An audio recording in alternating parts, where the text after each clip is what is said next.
এখন ঘড়িতে সময় হচ্ছে 6:36, পেছনে দেখতে পাচ্ছেন। তো এখনই আমরা এসে বর্ধমান এসে পৌঁছালাম।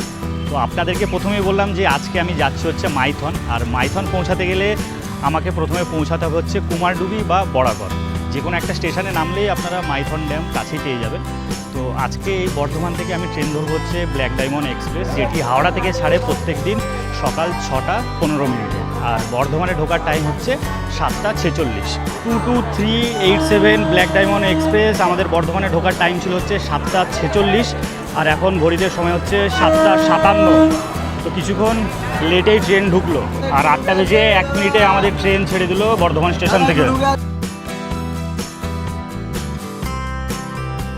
আর এই মুহূর্তে আমাদের ট্রেন একদম ফাটিয়ে টানছে। আপনাদেরকে একবার স্পিডটা একবার দেখাই, একবার দেখুন।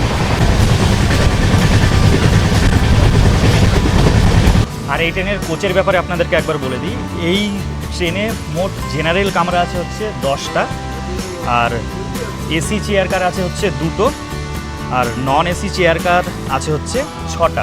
আপনারা যদি হাওড়া থেকে কুমারডুবি পর্যন্ত যদি নন এসি চেয়ার কারে যেতে চান তাহলে আপনাদের ভাড়া পড়বে হচ্ছে 120 টাকা। আর আপনারা যদি সিসি মানে এসি চেয়ার কারে যদি যেতে চান তাহলে আপনাদের ভাড়া পড়বে হচ্ছে 435 টাকা। আর বর্ধমান থেকে বলে দিই, বর্ধমান থেকে আপনারা যদি নন এসি চেয়ার কারে কুমারডুবি পর্যন্ত যেতে চান তাহলে ভাড়া পড়বে হচ্ছে 90 টাকা।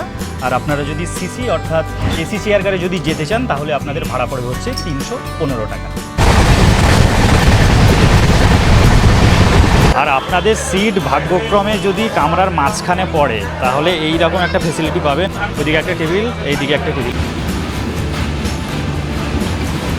এখন ঘড়িতে সময় হচ্ছে 10:41, আর আমাদের ট্রেন এইমাত্র এসে পৌঁছালো হচ্ছে কুমারডুবিতে। এই যে দেখতে পাচ্ছেন আমাদের ব্ল্যাক ডায়মন্ড এক্সপ্রেস এখন কুমারডুবি স্টেশন ছেড়ে এখন বেরিয়ে গেল হচ্ছে ধানবাদের উদ্দেশ্যে, আর এই ট্রেনটি ধানবাদ পর্যন্তই যায়।